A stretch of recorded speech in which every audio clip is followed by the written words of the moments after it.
नमस्कार दोस्तों, स्वागत है आपका मेरे इस YouTube चैनल पर जिसका नाम है रंजीत चौहान। क्या कभी आपने सोचा था कि द्विघात समीकरण इतना आसान भी हो सकता है? देखिए, जो मेथड मैं आपको आज बताने वाला हूँ, हो सकता है वो मेथड आपने कहीं और ना देखा हो। तो आप बने रहिए मेरे साथ इस वीडियो में शुरू से अंत तक। आपको 101% अगर यहाँ से प्रश्न कभी भी एग्जाम में बनता है तो 1 नंबर आपका यहाँ से आज एक पक्का होने वाला है। आपको यूपी लेखपाल के लगातार क्रम से वीडियो में दे रहा हूँ। अगर आपको वीडियो मेरी अच्छी लग रही है तो प्लीज़ अपने दोस्तों में शेयर करें, वीडियो को लाइक ज़रूर करें। मैं देख रहा हूँ कि व्यूज़ ज़्यादा है लेकिन लाइक बहुत कम है। अगर मेरी ये वीडियो आपको पसंद आ रही है तो प्लीज़ कमेंट करें। अगर आपको कोई प्रॉब्लम है, अगर आपको कोई दिक्कत है तो प्लीज़ कमेंट करके मुझे बताएं। मैं आपकी इस प्रॉब्लम का सॉल्यूशन देने की पूरी कोशिश करूँगा। तो देखिए, जो नए यूट्यूबर होते हैं अपनी पूरी मेहनत करते हैं, बजाय कि जो पुराने यूट्यूबर हैं जो फेमस हो चुके हैं ऑलरेडी, वो इतनी मेहनत नहीं करते हैं। वो आपको पेड कोर्स बेचने के चक्कर में आपको गुमराह करते हैं और हम लोग आपको फ्री में यही मेथड, देखो यही सब चीज़ें आपको वहाँ मिलेंगी और यही इससे बेहतर तरीके से मैं आपको यहाँ प्रोवाइड करा रहा हूँ। तो बस आपका इतना फर्ज तो बनता ही ना, प्लीज़ वीडियो को लाइक ज़रूर कर दें और चैनल को सब्सक्राइब कर लें। ठीक है, चलिए। किसी की हेल्प करना, एक टीचर क्या चाहता है? एक टीचर एक सम्मान चाहता है बस बदले में। मैं इतनी मेहनत कर रहा हूँ तो प्लीज़ आपका इतना तो फर्ज बनता है कि वीडियो को लाइक जरूर कर दिया करें और चैनल को सब्सक्राइब कर लें। चलिए बढ़ते हैं द्विघात समीकरण। जैसा कि यूपी लेखपाल के सिलेबस में दे रखा है, मैं सिर्फ इसे यूपी लेखपाल के ध्यान में रखते हुए नहीं पढ़ा रहा हूँ, ये सभी कॉम्पिटिशन के लिए है। तो आप कोई भी किसी भी एग्जाम की तैयारी करने वाले स्टूडेंट इसे देख सकते हैं और ज़्यादा से ज़्यादा से शेयर करें, क्योंकि ये मेथड जो मैं बता रहा हूँ हो सकता है कोई कमजोर स्टूडेंट इसे देखे और उसकी समझ में आ जाए तो उसकी हेल्प हो जाएगी। तो द्विघात समीकरण कैसे सॉल्व करते हैं, देखिए हम ये 8th और 7th में सीखते आए हैं, लेकिन तब हमें बहुत टफ लगता था। मैं आपको एक बहुत सिंपल और आसान तरीका बताने वाला हूँ। द्विघात समीकरण को समझने से पहले आइए समझते हैं ये होता क्या है। मैंने लिखा ax² plus bx plus c is equal to 0। आपको समझना यह है कि ये x जो लगाते हैं ये एक्चुअली है क्या। देखिए, x है, इसे बोलते हैं वेरिएबल। क्या बोलते हैं? वेरिएबल। हिंदी में बोलते हैं इसे चर राशि। और जो वेरिएबल होते हैं इनके साथ में जो भी संख्या होती है, ये संख्या, इसे कांस्टेंट वैल्यू इंग्लिश में बोलते हैं, या इसे हिंदी में बोलते हैं अचर राशि। कांस्टेंट वैल्यू कभी भी चेंज नहीं हो सकती। जैसे कि समीकरण में अगर यहाँ संख्या दे रखी है पहले से तो उन्हें हम चेंज नहीं कर सकते हैं, क्योंकि वो क्या है, कांस्टेंट यानी फिक्स है। लेकिन ये जो वेरिएबल होते हैं, यहाँ x भी हो सकता है, y भी हो सकता है। इन वेरिएबल की वैल्यू हम अपनी मर्जी से कुछ भी रख सकते हैं, ये चेंज इन्हें हम कर सकते हैं, इसलिए इनको वेरिएबल बोलते हैं। वेरिएबल यानी जो चेंज होने के योग्य हो। ठीक है, अगर मैं आपसे बोलूं कि इस समीकरण की घात कितनी है, तो ध्यान रखना, जिस भी समीकरण की घात जो सबसे ज्यादा होती है वही घात बोली जाती है, यानी इंग्लिश में उसे डिग्री बोलते हैं। मैं पूछूं अगर इस समीकरण की डिग्री कितनी है तो आप कितनी बोलोगे? 2, क्योंकि इस समीकरण की हाईएस्ट पावर कितनी है? 2। इसलिए अगर यहाँ पे 3 होता तो आप बोलते डिग्री कितनी है? 3। अगर यहाँ 4 होती तो कितने बोलते? 4। जरूरी नहीं है कि 4 इसी पे हो, किसी भी वेरिएबल पे 4 हो सकता है। जैसे मैंने कहा ax प्लस by की घात 3 प्लस c z की घात 4, तो इसमें वेरिएबल कितने हैं? एक x है, एक y है, एक z है। हाईएस्ट पावर कितनी है? 4। तो इस पे कितनी बोली जाएगी? डिग्री 4 बोली जाएगी। ठीक है, इतनी बात समझ में आई? ठीक है, लेकिन यहाँ पे आपको ये ध्यान रखना है कि हर किसी वेरिएबल के बाद एक संख्या होती है। अगर कोई भी संख्या ना हो तो वहां हमेशा एक संख्या माननी है आपको। अगर मैं आपसे बोलूं कि इसमें कांस्टेंट वैल्यू कितनी है, तो एक a है, एक b है, एक c है। इतनी बात आपको समझ में आ गई होगी। ठीक है, अब आगे बढ़ते हैं। इतना ही समझना था इसमें। ये होता है द्विघात, क्योंकि इस पे हाईएस्ट पावर कितनी है? 2, तो इसका नाम हमने द्विघात रखा। अगर हाईएस्ट पावर किसी समीकरण की 1 हो तो उसे हम रैखिक समीकरण बोलते हैं। अगर हाईएस्ट पावर किसी समीकरण की 3 हो तो उसे त्रिघाती समीकरण बोलते हैं, या इंग्लिश में क्यूबिक बोलते हैं। लेकिन बात मुद्दे की तो ये है ना कि हम इसे सॉल्व कैसे करेंगे। तो यहाँ पे x की पावर 2 है तो x की कितनी वैल्यू निकलेगी? 2। अगर यहाँ x की पावर 3 होती तो कितनी वैल्यू निकलती? x की 3 निकलती। इसी प्रकार से यहाँ पे x की वैल्यू निकलती है। जरूरी नहीं है कि यहाँ पे x ही हो, कभी कभी सवाल में y z कुछ भी हो सकता है। वेरिएबल की जगह पे वो कुछ भी दे सकता है। हमें सॉल्व कैसे करना होता है, तो एक में सवाल आपको है ना नॉर्मल मेथड से ही करके बताता हूँ जैसे हम करते आए हैं। उसके बाद में आपको इसका तरीका बताऊंगा एक्चुअली होते कैसे हैं। पहला काम क्या करते थे हम, इस 10 का गुणा इस यहाँ पे जो कांस्टेंट वैल्यू होती थी उससे करते थे। तो यहाँ पे कांस्टेंट वैल्यू कितनी है? 1। अभी कोई संख्या नहीं है तो 1 लेनी है, और 10 का गुणा 1 से करेंगे कितना आने वाला है? 10। फिर हम करते थे इस 10 के ऐसे फैक्टर 2 कि उन दो संख्याओं का अगर हम जोड़ घटाया करें तो माइनस का 7 आए, और उन्हीं दोनों संख्याओं का गुणा करें तो कितना आए, 10 आए। एक बार और मैं रिपीट कर रहा हूँ। गुणा करने के बाद जो संख्या आती थी उसके दो फैक्टर करते थे, ऐसे दो फैक्टर कि उनको हम जोड़ें या घटाएं तो -7 आए, और उन्हीं दोनों का मल्टीप्लाई करें तो कितना आए, 10 आए। तो यहाँ पे फैक्टर कितने होंगे, 5 और 2। 5 का 2 से गुणा करेंगे 10 आएगा, 5 और 2 को जोड़ेंगे तो कितना आएगा, 7 आएगा। लेकिन यहाँ हमें लाना है -7, तो हम इसे -2 लेंगे, -5 लेंगे, इसे -2 लेंगे। आप ध्यान रखें, इन दोनों का मल्टीप्लाई करेंगे तो देखिए प्लस का 10 आने वाला है जो मुझे चाहिए, और इन दोनों को आप जोड़ोगे, माइनस दोनों पे माइनस है तो जुड़ेंगी, -5 -2 कितने, -7 हो जाएंगे। यही मुझे लाना था। तो मुझे दो फैक्टर कौन से मिले, एक -5 मिला, एक -2 मिला।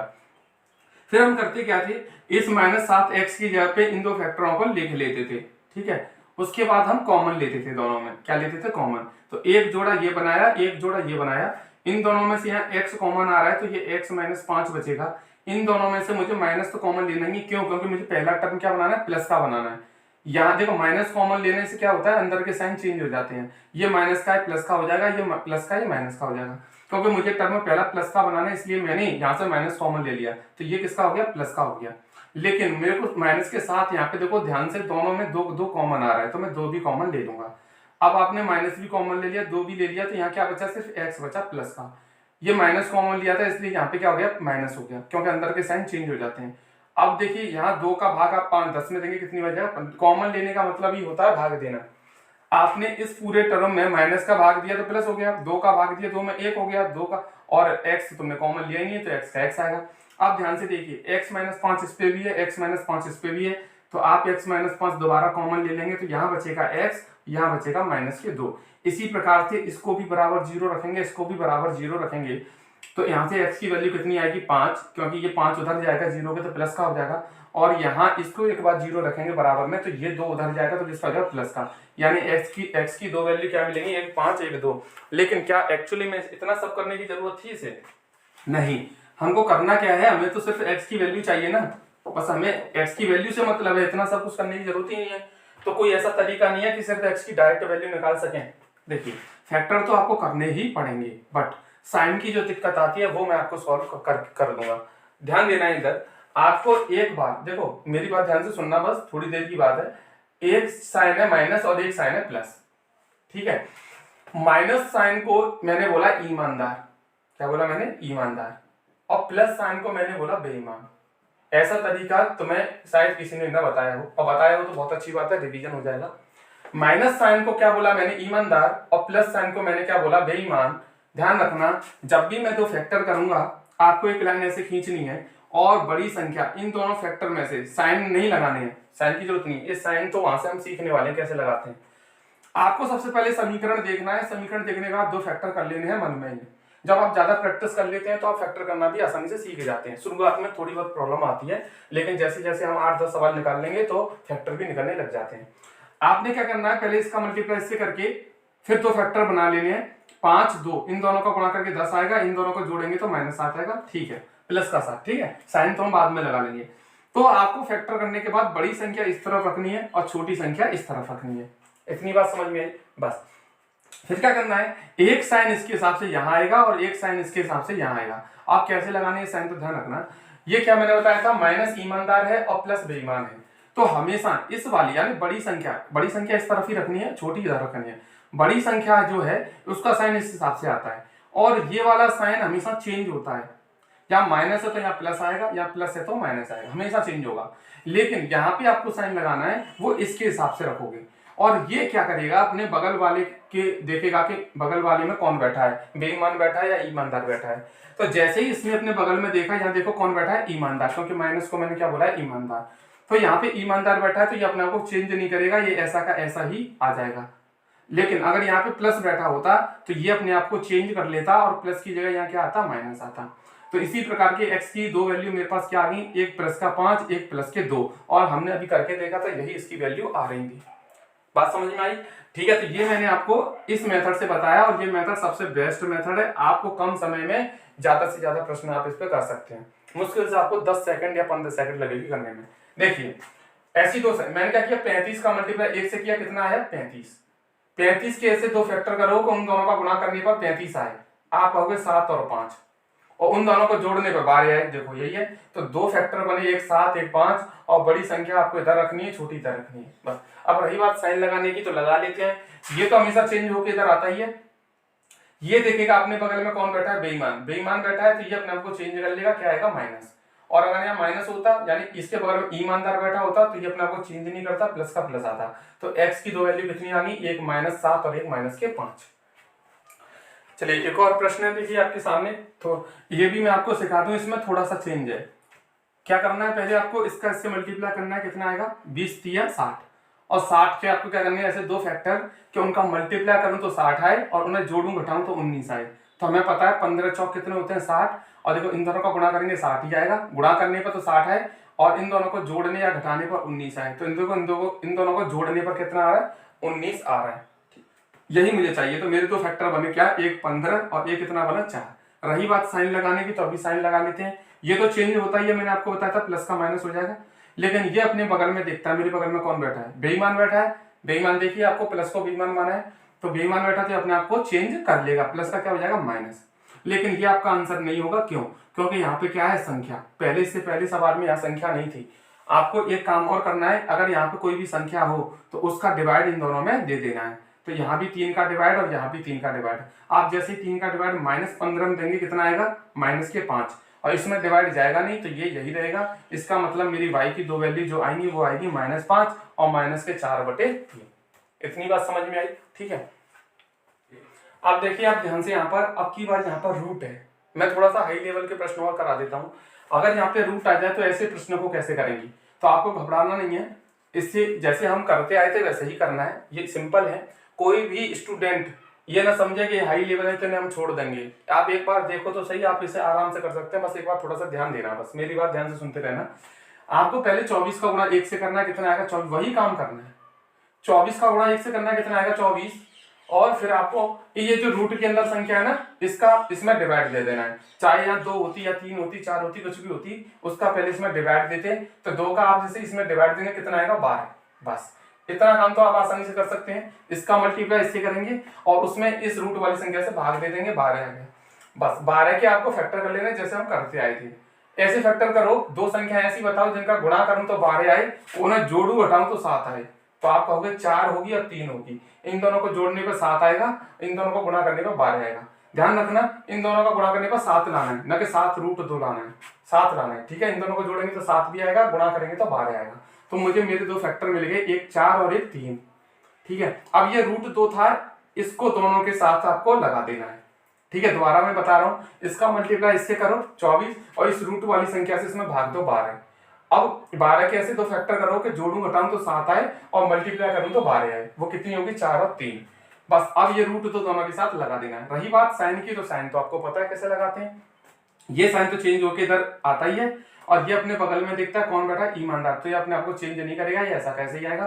एक्स की तो जो दो वैल्यू आएंगी वो यही आएगी। लेकिन अगर यहाँ पे कोई संख्या होती तो उसका हम डिवाइड और देते इन दोनों में, तो हमारा आंसर आ जाता। तो x की दो वैल्यू कितनी आएंगी, 4√2 और 3√2। आप चाहो तो लॉन्ग मेथड से करके देख लो, यही आंसर आएगा। सेम टू सेम एक और प्रश्न है प्रैक्टिस के लिए, देखो कैसे करेंगे। वही काम करना है, 30 का आप 1 से मल्टीप्लाई करें, 30 में आप इस 5 से डिवाइड देंगे, कितनी बार जाएगा, 6 बार। इस 6 के दो फैक्टर कर लो ऐसे कि जोड़ने घटाने में 5 आए, तो आप कहेंगे 3 और 2, इन दोनों को जोड़ेंगे तो 5 आएगा, इन दोनों को मल्टीप्लाई करेंगे तो 6 आएगा। तो मैंने बताया था बड़ी संख्या इधर लिखनी है, छोटी संख्या उधर लिखनी है, ठीक है, ताकि साइन में कुछ भी गड़बड़ ना हो। ये माइनस क्या होता है, प्लस होकर इधर आ जाता है, और ये अपने बगल में देखता है कौन बैठा है, यहाँ पे कौन बैठा है, ईमानदार। तो ये अपने आप को चेंज नहीं करेगा, ये ऐसा कैसे आएगा। मैंने आपको बताया था ये √5 है, ये दोनों के साथ लगता ही है, ठीक है। जैसा कि मैंने यहाँ ऊपर लगाया था √2 दोनों के साथ, ऐसे ही √5 दोनों के साथ लगेगा। यहाँ अगर संख्या होती तो उसका हम डिवाइड भी देते दोनों में, संख्या नहीं है, इसलिए y की जो दो वैल्यू आएगी वो क्या आएगी, 3√5 और 2√5 इसका आंसर होगा। अब देखिए यहाँ पर मैंने आपको पहले क्या बताए थे, नॉर्मल वाले क्वाड्रेटिक इक्वेशन, उसके बाद रूट वाली क्वाड्रेटिक इक्वेशन भी बता दी, वो भी सिंपल ही है, आपकी समझ में आ गई होंगी, ठीक है। अब ये देखिए थोड़ा सा और, मैंने ये आपको जितना कठिन लग रहा है उतना ही आसान है। आपको कुछ नहीं करना है, इसमें आपको फैक्टर भी नहीं निकालने। ऐसे प्रश्न आपको कभी भी दिए जाए तो ये ऑलरेडी उसने आपको फैक्टर करके दे दिए हैं, किसी ने बताया नहीं आपको ऐसे प्रश्नों में, लेकिन मैं आपको बता रहा हूँ कि ऑलरेडी ये फैक्टर उसने दिए हुए होते हैं, हमें करने की जरूरत नहीं होती। ना मैं इससे मल्टीप्लाई करना है, ना इसके फैक्टर करने हैं। ऐसे प्रश्नों में ये जो संख्या इसके ब्रैकेट के अंदर लिखी हुई है, यही इसके फैक्टर हैं। इसका मतलब ये फैक्टर कितना है 6 और ये फैक्टर कितना है √17। बात समझ में आई। अब बस हमें साइन लगाने, लेकिन आपको मैंने बताया था साइन तो हम तब लगा देंगे ना, लेकिन पहले 3 का डिवाइड तो देंगे दोनों में। तो यहाँ भी आप 3 का डिवाइड देंगे, यहाँ भी आप 3 का डिवाइड देंगे।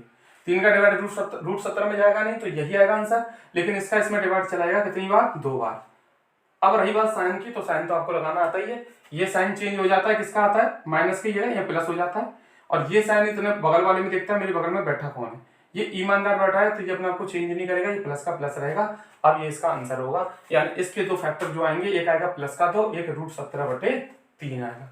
सेम टू सेम क्वेश्चन मैंने लिया है, आप चाहो तो वीडियो को रोक कर एक बार ट्राई कर सकते हैं, ठीक है। अगर आपने ट्राई कर लिया है तो चलो आगे बढ़ते हैं। करना क्या है, यही जो होते हैं ना इसके अंदर, यही इसके फैक्टर होते हैं बस, ठीक है। अब क्या करना है, इस 5 का दोनों में डिवाइड देना है। अगर यहाँ संख्या है नहीं है तो कोई दिक्कत नहीं है, 5 का डिवाइड इसमें भी देंगे और 5 का डिवाइड इसमें भी देंगे।